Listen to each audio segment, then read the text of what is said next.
しなみを揃えてゆこうお互いを信じ合う5人の仲間まるでスファイブに預けた命飛ぶぜ宇宙の果てまでもみんなの笑顔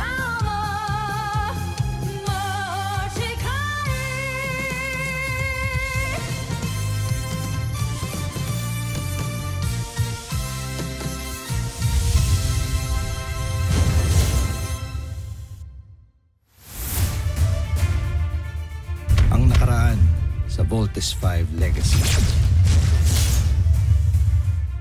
Namatay ang iyong ama na hindi man lang tayo binigyan ng karapatan. Namatay siyang anak ka pa rin sa labas. At ako, hindi niya pinakasalan. Ang kamatayan ng iyong ama ay nangangahulugan na ang pinsan mong si Hrothgar ang kokoronahan bilang kahalili niya.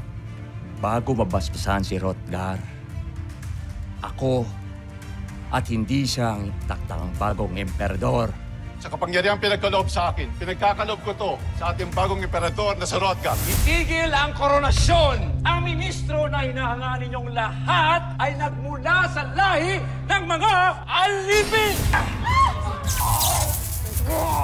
Ang dapat sa kanya, isama sa kauri niya. Simula ngayon, kamahalan ang itatawag mo sa akin. Wala ka ng pamilya. Patay na sila. Kulang pa ang ginagawa ko para sa Bosenia. Dapat kong palakihin ang aking imperyo. Kaya mula ngayong araw na ito, ay gagawa kayo ng mas marami pang armas At mga sasakyang pangkalawakan.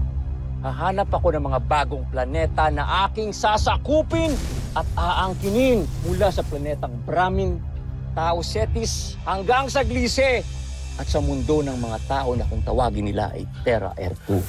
Nagpaplano kaming tumakas para labanan ng bagong emperador. Kailangan nating makaalis gamit ang portalis para makabalik tayo sa kapital ng Busan.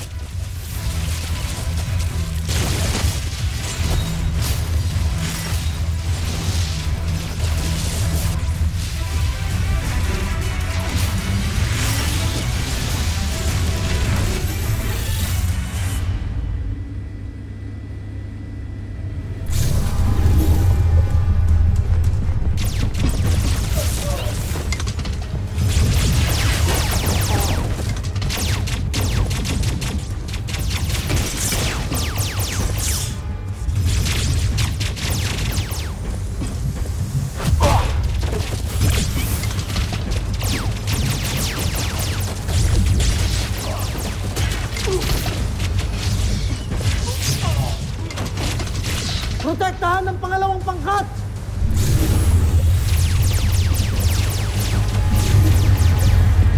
Magtungo muna sa mga sasakyan!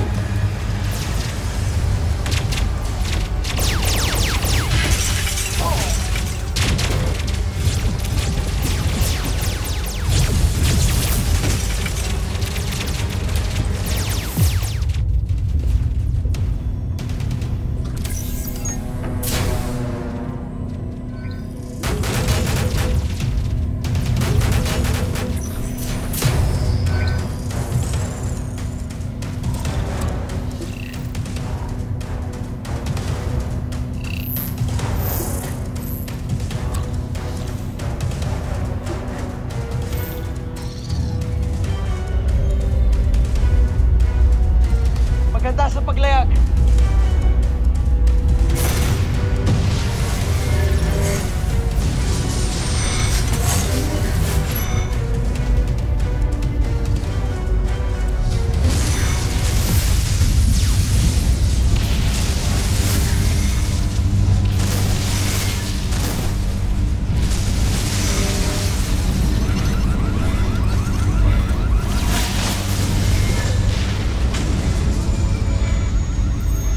Hrothgar, hindi na tayo mananalo.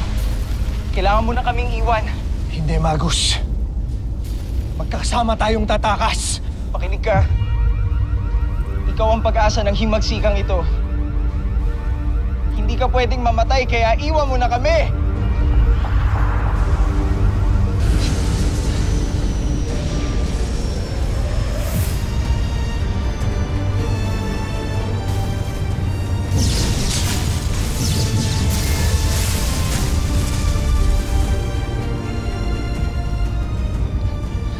pangako ko. Babalik ako para palayain ang mga alipin. Sinusumpa ko.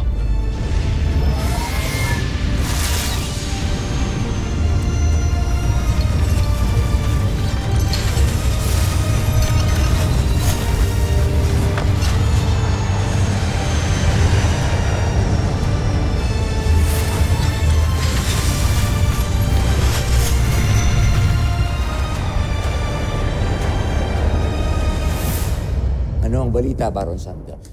Sumuko na ang mga alipin na nag-aklas kamahalan. At si Hrothgar? Sa kasamaang palad ay siya'y nakatakas. Huwag kayong mag-alala, hindi rin siya magtatagal at mamamatay siya sa kalawakan. Maaari nga siyang mamatay sa kalawakan. Ngunit maaari rin siyang mabuhay.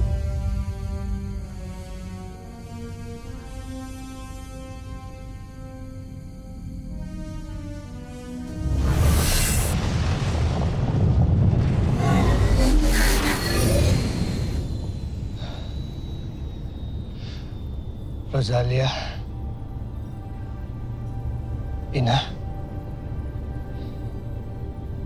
Ituro ninyo sa akin kung saan ako dapat magtungo.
Kalat na ang balitang ipinagtanggol mo na naman daw ang mga alipin. Hindi ito magugustuhan ng ibang mga maharlika. Mahal na ministro. Kaya ba gusto ninyong manahimik na lamang ako at wala na lang gawin?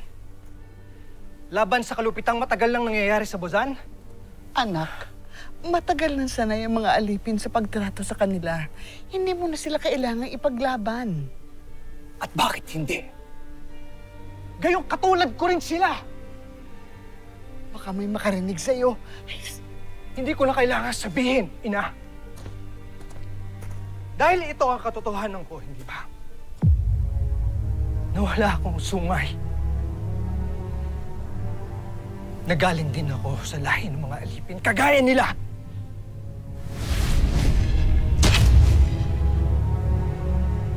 Ibalik mo yan. Isuot mo yan uli bago pa may makakita. Pagod na akong magpanggap, Ina. Isipin mo kami, ministro. Kapag nalaman nila na huwad yung mga sungay mo, malalaman din nila na itinago namin ng totoo. Tiyak na parurusahan kami. Kaya isuot niyo uli yan.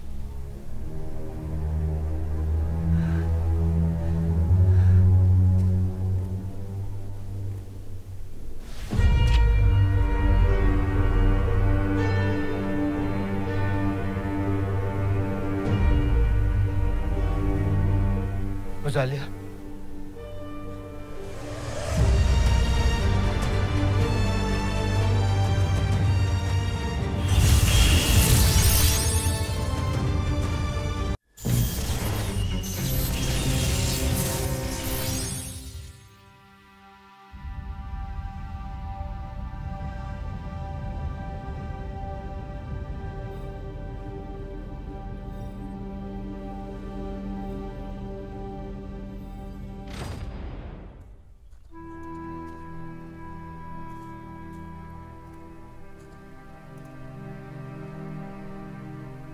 Rosalia, magpapaliwanag ako. Niloko mo ko. Kaya pala napakabuti mo sa mga walang sungay. Dahil hindi ka totoong maharlika. Tunay akong anak ng mga magulang ko, Rosalia. Totoo rin lahat ng pagkakakilala mo sa akin.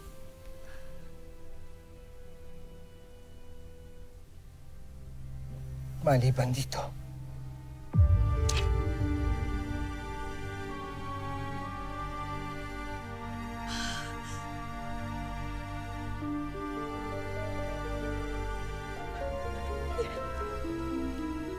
Ba't nangyari na wala kang sungay?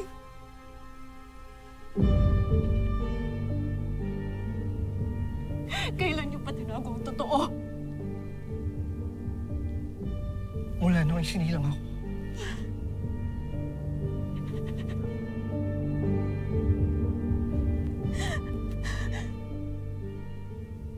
Kaya't ginawan ako ng sungay ng manggagamot. Huwad na sungay na isinuot ko hanggang sa aking pagtanda. Nang sa gayon ay hindi magiging alipin ang turing sa akin ng lahat. Hindi namin nais lokohin ang kahit sino. Ginawa namin to para pangalagaan namin ang asawa mo. Pero kung gusto mo akong iwanan, o kaya gusto mo akong isuplong, hindi kita pipigilan. Malaya kang makakaalis.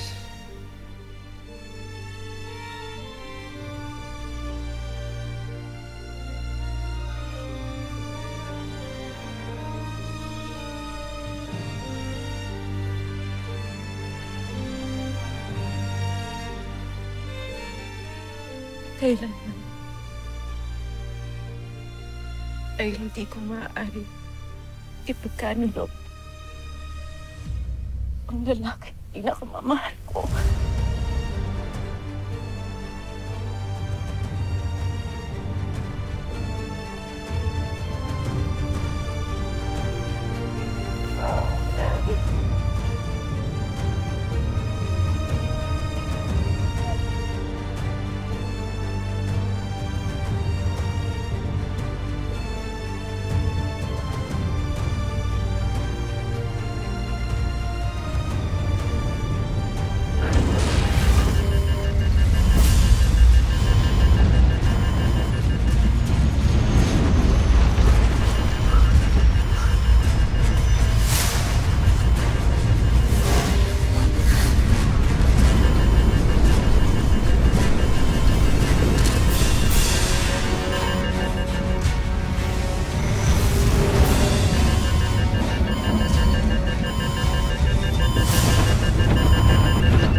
Call Coast Guard.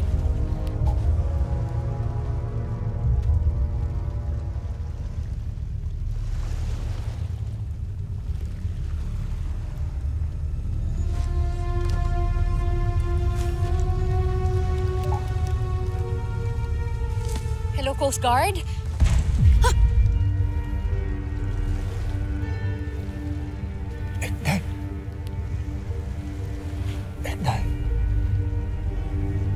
Okay ka lang ba? Gertrude Guys, buhayin sein.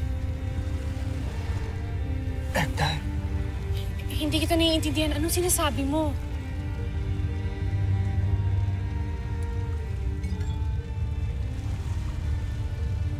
Tulong. Tulungan mo ako.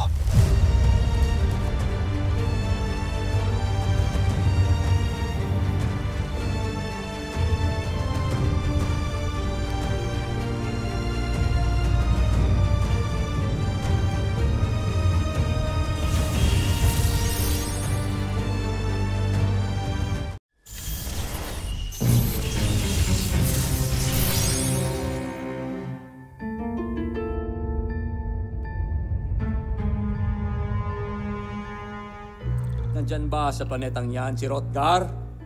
Wala raw siya dito, kamahalan. Pakawalan niyo ang mandirigma at patayin ang lahat ng nilalang na nakatira sa planetang yan. Patayin, kamahalan? Narinig mo ang sinabi ko. Isa itong mensahe sa sino mang tumutulong at nagbabalak kumupkop sa traidor kong pinsan. Sakupin ninyo ang planetang yan! Susunod.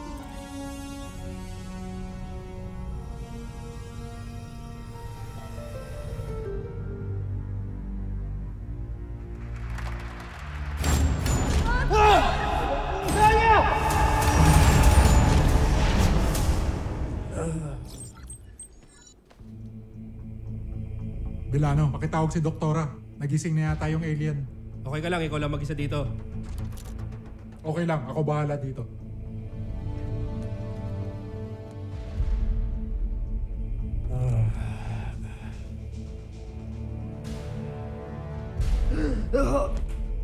Huwag kang babangon, humiga ka lang.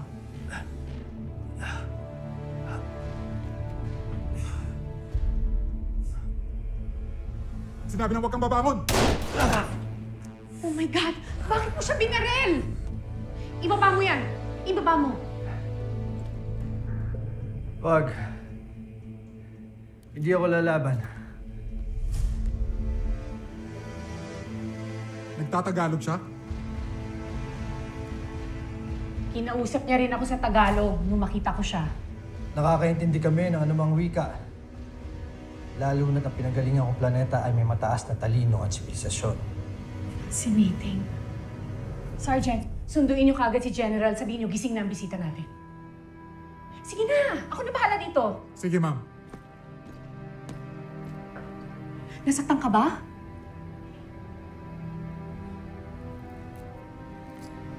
Nagalusan lang. Hindi ka tinatablan ng bala? Huwag ka mag-alala, ligtas ka dito. Ako nga pala si Mary Ann. Welcome to our planet Earth. Ano nga bang pangalan mo, Mr. Alien? Saan planeta ka galing? Mula ako sa Buzan. Ang aking tahanan na ginawang mapaniil na imperyo ng aming sakim na emperador. At Mary Ann, pakinig ka.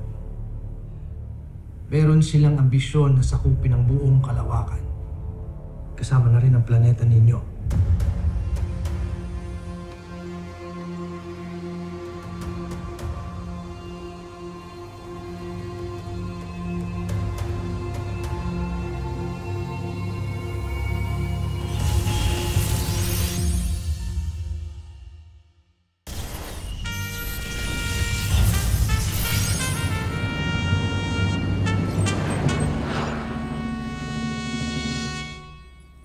Siya si Dr. Richard Smith, isa sa mga leading experts pagdating sa alien studies and advanced robotics.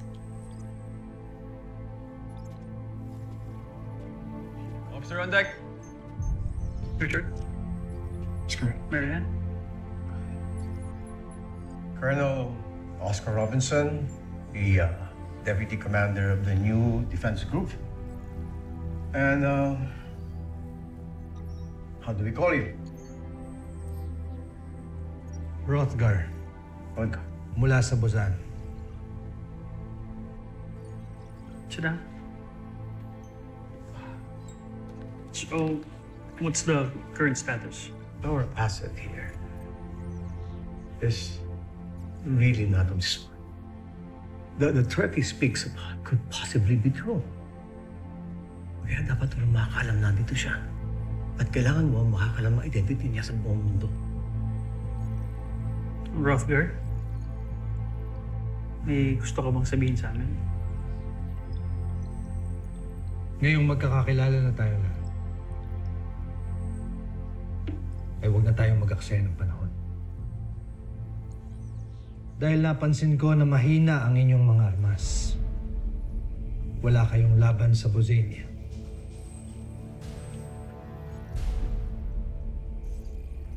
Kaya't panahon na para bumuo tayo ng isang matibay na depensa na tutulong sa inyo.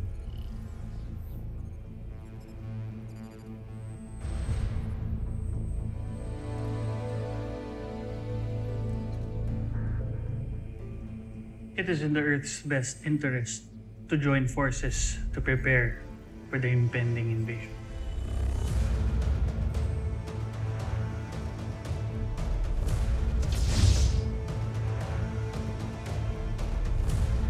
Susunod sa Voltes 5 Legacy. Makakabalik pa siya para iligtas tayo. Ano nga palang ipapangalan mo sa kanya? Zardos, baguhin natin yung pangalan mo para sa new identity mo. Ano ba sa tingin mo ang nababagay sa akin? Ned Armstrong. Ned Armstrong. Upang magawa nating labanan ng aming armada, kailangan nating bumuo ng pantapat sa ultimate weapon ng Bozan Najmi Imperium. We will call it Voltes. Voltes 5. Mama, ano po yung ginagawa nila? Ang robot na si Voltes 5